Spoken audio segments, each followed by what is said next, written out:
Alors, je vous fais une petite vidéo pour la correction de l'exercice 4, page 86. Donc, dans votre manuel, Myriade, cycle 4. Donc, le petit a, j'ai donc 35 sur 26 fois 13 sur 70. La question est de donner le résultat sous forme d'une fraction simplifiée.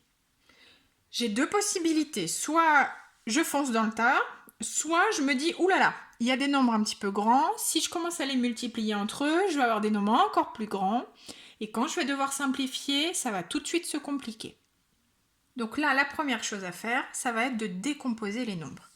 Je vais donc commencer par les mettre sur la même fraction, 35 fois 13, sur 26 fois 70. Et chacun des nombres, je vais regarder si je peux les décomposer. Il faut prendre son temps pour réfléchir entre les nombres que l'on a au numérateur et les nombres que l'on a au dénominateur s'il n'y aurait pas un lien, s'il n'y aurait pas quelque chose qui pourrait me permettre. Alors moi, j'ai vu tout de suite quelque chose que je vous montre. Après, je ne sais pas si vous l'avez vu, il y a plusieurs façons d'arriver au résultat final. D'accord ? Là, je vous fais la version express. Je m'aperçois que 26, c'est 13 fois 2. D'accord ? Donc, je vais remplacer 26 par 13 fois 2. Je m'aperçois aussi que 70, c'est 35 fois 2. D'accord ? Bon, alors là, en haut, j'ai 35 fois 13. Je ne vais pas y toucher. Pourquoi ? Parce que je vais avoir un 35 en haut, un 35 en bas, un 13 en haut, un 13 en bas. En haut, qu'est-ce qu'il me reste ? Rien. Quand je n'ai plus rien dans une multiplication, c'est qu'il y a un 1 qui est caché.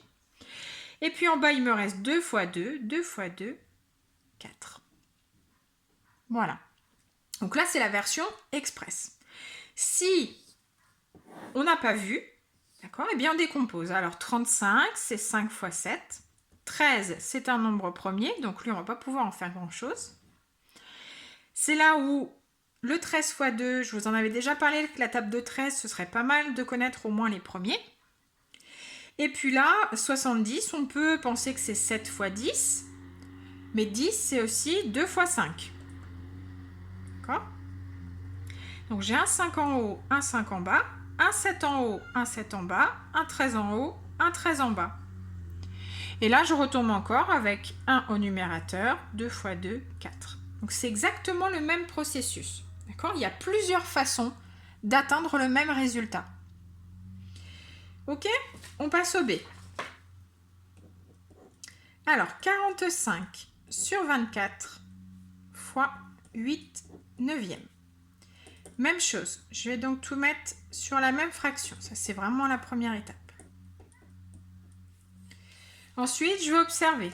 J'ai deux nombres ici qui sont petits. Si je peux les retrouver dans les autres, ça va m'arranger. Est-ce que dans 45, je ne peux pas trouver un 9 ? Eh bien oui, 45, c'est 5 fois 9. Le 8, est-ce que je peux le retrouver dans 24 ? Eh bien oui, 24, c'est 3 fois 8. Donc attention, je n'oublie pas, j'avais le 8 en haut, le 9 en bas, et je ne les ai pas décomposés. Pourquoi ? Parce que j'ai un 8 en haut, un 8 en bas, un 9 en haut, un 9 en bas. Qu'est-ce qu'il me reste ici ? 5 tiers, tout simplement. Donc encore une fois, si vous n'aviez pas vu et que vous aviez décomposé 8 en 2 fois 4 ou 2 fois 2 fois 2, c'est pas un problème, d'accord ? Puisque vous allez barrer plus de nombres, mais vous allez obtenir exactement le même résultat. Pensez toujours à regarder, alors là c'est facile puisqu'ils sont petits, si la fraction obtenue, elle est bien irréductible, c'est-à-dire qu'elle est la plus petite possible. 5 et 3 ne sont pas dans la même table, donc j'ai bien terminé. Parce que parfois ici, on peut avoir oublié de décomposer suffisamment, ce qui fait qu'on a encore besoin de redécomposer à la fin. Voilà. On passe à la question C. 63 sur 36 fois 12 sur 81. Donc, même chose, je les mets sur le même trait de fraction. Je vais essayer de regarder. Alors, 63 et 81 sont tous les deux dans la table de 9. D'accord? Alors, 63, c'est 7 fois 9. Et puis, 81, c'est 9 fois 9. Bon, ça c'est la première chose.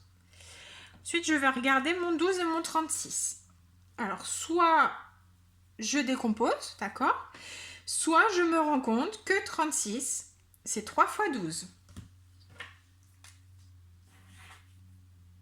3 fois 12.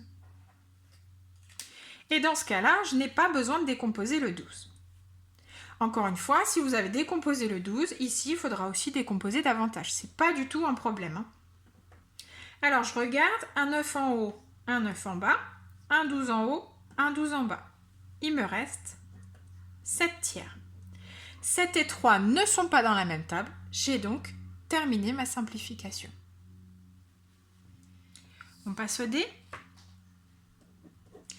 Alors, 32 sur 27 fois 54 sur 28. Même chose, je commence par les mettre sur une seule fraction. Et donc, j'observe un petit peu ce qui se passe. Alors, qu'est-ce que je peux faire? Alors ici, on va faire comme si on ne savait pas, qu'on ne repérait pas. Alors, 32. 4 fois 8 me donne 32.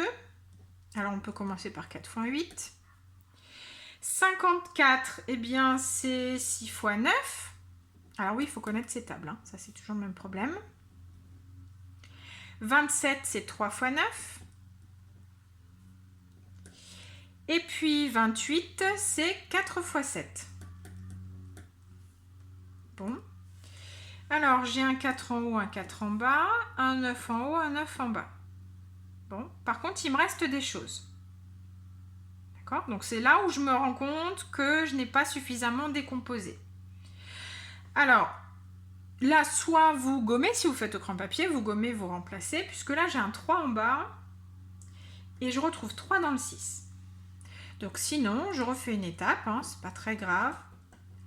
L'objectif, c'est quand même que vous arriviez à faire comme j'ai fait précédemment en une étape. Mais là, on est en train de s'entraîner, on est en train de découvrir, donc ce n'est pas grave si on fait des étapes supplémentaires. 6, 2 fois 3, et au dénominateur, 3 fois 7, je ne peux pas le décomposer, ce sont deux nombres au premier. 3 en haut, 3 en bas.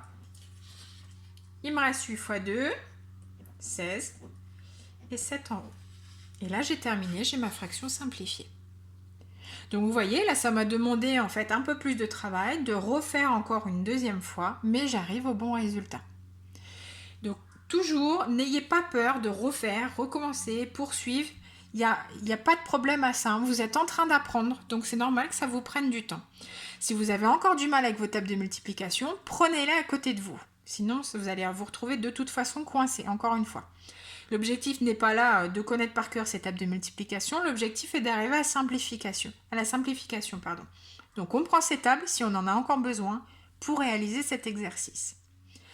J'étais peut-être un petit peu vite sur la vidéo, mais j'ai pas envie qu'elle dure trop longtemps, là on arrive presque à 10 minutes. Mais n'hésitez pas à faire des pauses, à revisionner cette vidéo plusieurs fois pour arriver à comprendre. À vous de jouer!